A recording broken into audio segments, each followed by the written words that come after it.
विद्यार्थियों, इस मन का रोगी एकांकी में सबसे पहले हम देखेंगे कि कुछ पात्र हैं, यहाँ कौन कौन से पात्र हैं उनकी चर्चा करेंगे।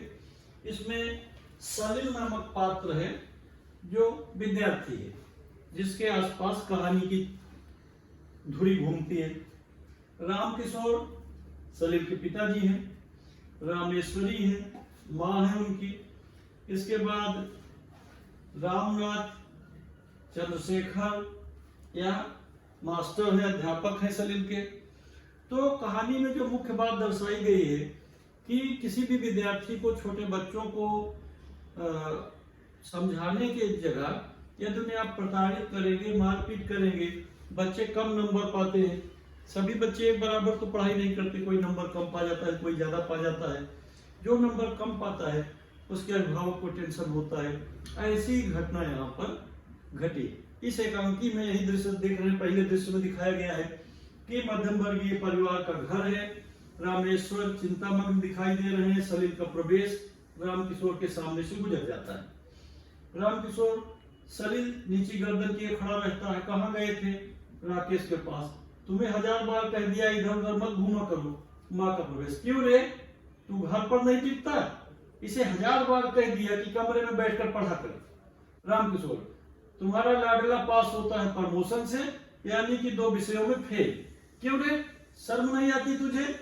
सलिल कहता है, जी कहानी सुनने का तो बड़ा चाव है, रात भर कहानी सुनते रहो, खेलने के लिए खुला छोड़ दो, नाटक सिनेमा देखने के लिए 5 कोस चला जाएगा, जा अपने कमरे में बैठकर चुपचाप पढ़। इस तरह से वह लोग सलिल को डांटते हैं। डांट फटकार सुन करके सलिल चुपचाप चला जाता है। विद्यार्थियों, बच्चों को डांटने से कुछ फायदा नहीं है, उन्हें समझाएं बुझाएं।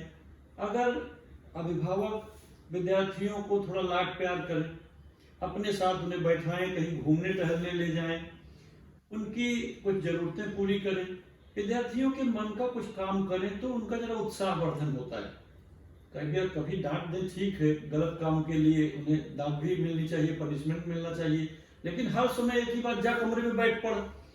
अब कितनी देर पढ़ाई करेगा, उब जाएगा।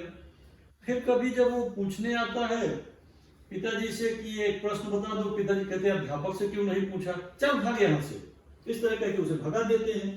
तो ऐसी बातें यहाँ पर इस एकांकी में दर्शाई गई हैं, जिससे विद्यार्थियों के मन पर, छोटे बच्चों के मन पर इसका बुरा असर पड़ता है।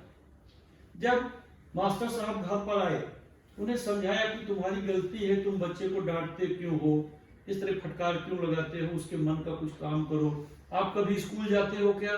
कहते कभी नहीं गया। उसकी माँ कहती मैं तो आज तक कभी स्कूल नहीं गई।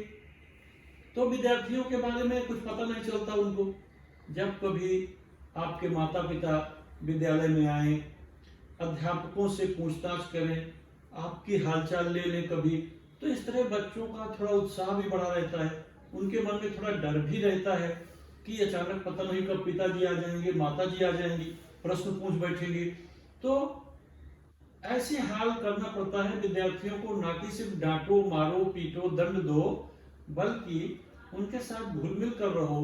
कभी उनकी हालचाल पूछ लो, उनकी कभी अटेंडेंस देख लो विद्यालय में आकर, कभी उनके अध्यापक से मिल लीजिए, बातचीत कर लीजिए, तो कभी उनका होमवर्क चेक करिए। इससे विद्यार्थियों के मन में एक डर भी बना रहेगा और उन्हें भी लगेगा कि हमारे अभिभावक सजग हैं, हमें पढ़ाई करनी चाहिए। उन्हें कुछ आप अच्छे उदाहरण बताइए, कुछ किस्से कहानियां भी सुनाइए, और कभी कभार मौके पर उन्हें प्रतिदिन थोड़ा समय खेलने कूदने के लिए फ्री करिए। एकदम बंदिश में मत रखिए। बंदिश में रहने से दिमाग पर और बुरा असर पड़ता है, और फिर ऐसा ही विद्यार्थी मन का रोगी हो जाता है, मानसिक रोगी बन जाता है, जिसकी इस कहानी में चर्चा की गई है। तो विद्यार्थी यहाँ पर हम देख रहे हैं कि अभी चूंकि गद्य एकांकी है, एकांकी का मंचन तो हम बाद में विद्यालय खुलेगा तो प्रस्तुत करेंगे। अभी यहाँ पर जो प्रश्न है उसकी हम चर्चा करेंगे। तो ऐसे में यहाँ पर कई बार ऐसा प्रश्न आ जाता है कि स्वमत अभिव्यक्त लेखन के लिए प्रश्न आता है। आप लोग देखेंगे यहाँ पर संजाल पूर्ण करो से संबंधित प्रश्न रहता है, और पिछली कक्षा में आप लोग देखे हो स्वमत अभिव्यक्त, एक प्रश्न दे दिया जाता है, उस पर स्वयं अपने मन से आपको कुछ उसका उत्तर समझ बूझकर लिखना पड़ता है। यहाँ पर जैसे एक प्रश्न दे दिया गया है मनुष्य को आजीवन विद्यार्थी बने रहना चाहिए। इस विषय पर आप अपने विचार लिखिए। मनुष्य हमेशा विद्यार्थी है। हम शिक्षक हैं, मगर कई बातें हम नहीं जानते तो विद्यार्थियों से पूछ लेते हैं। ऐसा नहीं है कि विद्यार्थी कुछ नहीं जानता, आप बहुत कुछ जानते हो। कई बार बड़े लोगों को भी आप कुछ बातें बता देते हो। तो यह शिक्षण की जो प्रक्रिया है सतत चलती रहती है। जीवन भर हम कुछ न कुछ सीखते रहते हैं। तो मनुष्य को आजीवन विद्यार्थी बने रहना चाहिए। जो विद्यार्थी बना रहता है वह हमेशा नया ज्ञान प्राप्त करता है, नई चीजें सीखता है। जो समझता है कि मैं तो बहुत जानता हूं, उसका ज्ञान वहीं पर सीमित हो जाता है और फिर वो आगे सीखने की कोशिश नहीं करता। जो व्यक्ति ऐसा सोचता है कि अब उसकी पढ़ाई पूरी हो गई, उसके लिए पुस्तकों की कोई उपयोगिता नहीं है, गलत है। शिक्षा कभी नहीं पूरी होती। मनुष्य जीवन भर सीखते रहना चाहिए। संसार में इतना बहुत कुछ ज्ञान है, उसे अर्जित करते रहना चाहिए। सही ढंग से सोचने वाले लोग पुस्तकों से जुड़े रहते हैं। जो थोड़ा बहुत पुस्तकों से मुंह मोड़ लेता है वह कूप मनरूप बन जाता है।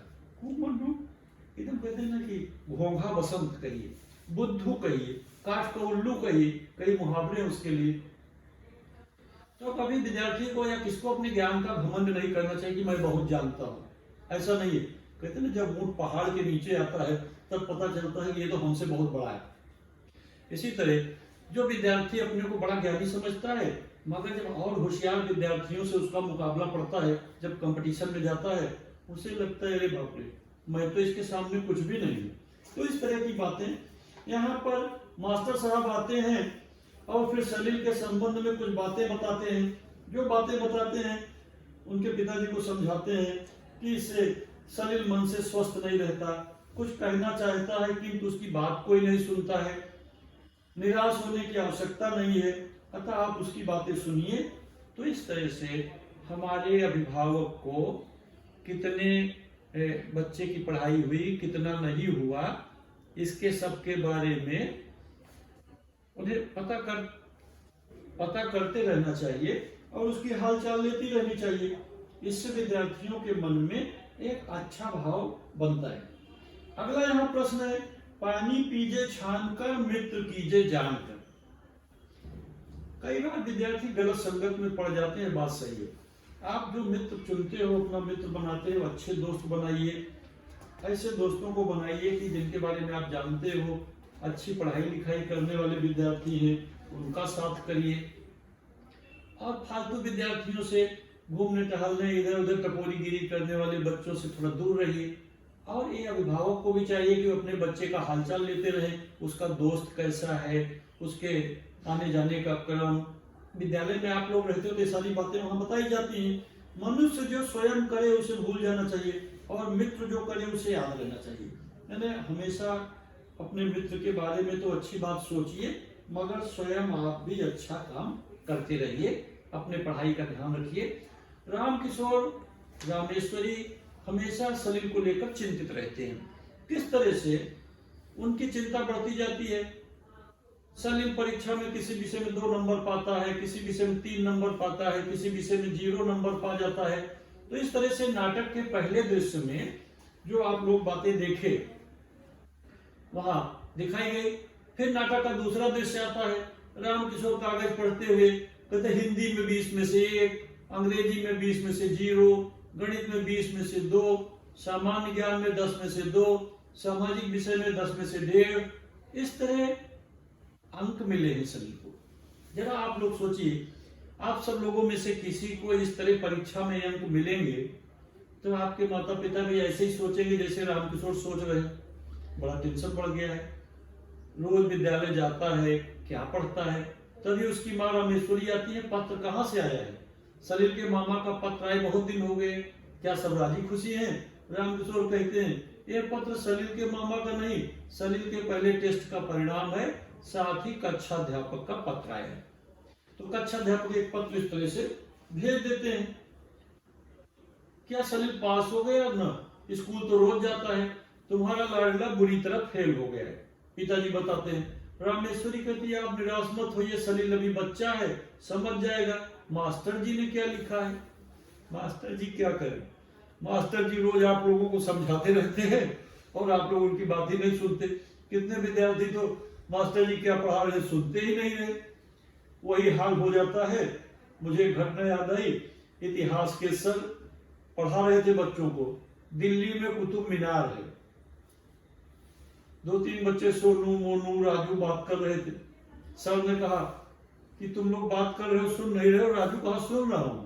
क्या पढ़ाया मैंने? कहा आप बोल रहे थे कि दिल्ली में कुत्ता बीमार है। तो कई विद्यार्थियों की इस तरह हाल हो जाती है, बात ठीक से सुनते नहीं है। और हमें सुन कहती कि मास्टर जी ने क्या लिखा है। मास्टर जी तो अच्छी अच्छी बात बताए हैं। रामकिशोर कहते हैं सुनना चाहती हो पढ़िए। रामकिशोर पत्र को फिर से पढ़ते हैं। प्रिय रामकिशोर जी, सलील के विषय में मैं अपना अध्ययन लिख रहा हूँ। मैंने देखा कि सलील हमेशा चुप रहता है। उसके दिल में कोई डर बैठ गया है, भय है, संकोच है। तन से तो स्वस्थ है पर मन से स्वस्थ नहीं है। यही मानसिक रोगी है।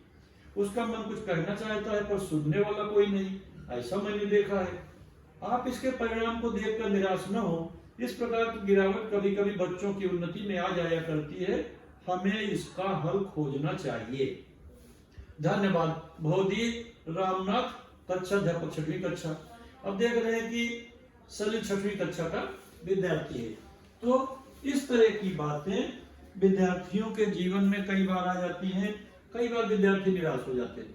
कई बार कुछ विद्यार्थी एक साल फेल हो जाते हैं तो सोचते हैं कि अरे हमें कुछ आता जाता नहीं, हम कैसे पढ़ें। मगर ये गलत है। ऐसा नहीं है कि एक बार किसी को कम अंक मिल गया तो अधिक अंक नहीं मिल सकता है, मिलेगा। कोशिश करते रहनी चाहिए। कई बार पराजय से ही विजय का मार्ग खुलता है। कई बार निराशा से आशा का संचार होता है। विद्यार्थियों, कई बार जो विद्यार्थी एक बार परीक्षा में एकदम कम अंक पाया रहता है, अगली बार वो प्रथम श्रेणी में पास हो जाता है। तो निराश नहीं होना चाहिए। ऐसा मास्टर जी ने भी संदेश दिया है। सलील आजकल कुछ घुटा सा रहता है। आज से मैंने मास्टर जी को पढ़ाने के लिए बुलाया है। बड़े अच्छे हैं, घड़ी देखते हुए अभी आते होंगे। तुम जरा सलील को बुलाओ। रामेश्वरी का प्रस्थान, अध्यापक महोदय का प्रवेश। नमस्कार रामकिशोर जी। तो इस तरह से फिर चर्चा करते हैं। नमस्कार, आइए चंद्रशेखर जी। उनके पिताजी फिर इस तरह एक नए शिक्षक चंद्रशेखर जी को पढ़ाने के लिए बुलाते हैं। आपसे कहूं चंद्रशेखर जी, जानते हैं वो आदमी सुखी है जिसकी संतान लायक है। ये देखिए सलील के टेस्ट का नंबर कितना गड़बड़ है। तो फिर रामेश्वरी उसी में प्रवेश करती है। क्योंकि नमस्कार मास्टर जी, सलील से बड़ा अच्छा। सलील, मास्टर जी कहते समझाते हैं, सलील तो बड़ा अच्छा लड़का है। पर मास्टर जी इसके नंबर देखिए। बोलो सलील क्यों चुप खड़े हो? आप इसकी चिंता मत कीजिए, सलील की जिम्मेदारी मुझ पर छोड़ दीजिए। इस तरह चंद्रशेखर जी उसकी जिम्मेदारी अपने ऊपर ले लेते। विद्यार्थियों, ये भी एक सौभाग्य की बात है। कई बार कोई अच्छा शिक्षक हमें मिल जाता है, सिखाने वाला, खूब हम अधिक सीख सकते हैं। कई बार ठीक से नहीं समझ में आता तो अपनी भी कमी है, कभी कभी ऐसे परिणाम आ जाते हैं। तो कहने का यह भाव है कि निराश नहीं होना चाहिए। निराशा हमें, उदासी या निराशा हमें कमजोर बना देती है और आगे बढ़ने के हमारे मार्ग को अवरुद्ध करती है। अंक कम मिल गए हैं या एक आध विषय में हम फेल हो गए हैं तो कोई चिंता की बात नहीं है। उसका सलूशन निकालना चाहिए और परिश्रम करना चाहिए। इस तरह की बातें इस एकांकी में कही गई हैं। और परिश्रम से, सफलता से, उत्साहवर्धन से, कितने पुनर्बलन, फिर एक अच्छा वातावरण मिलेगा। तो जो मन का रोगी है वो भी अच्छा विद्यार्थी बन जाएगा। धन्यवाद।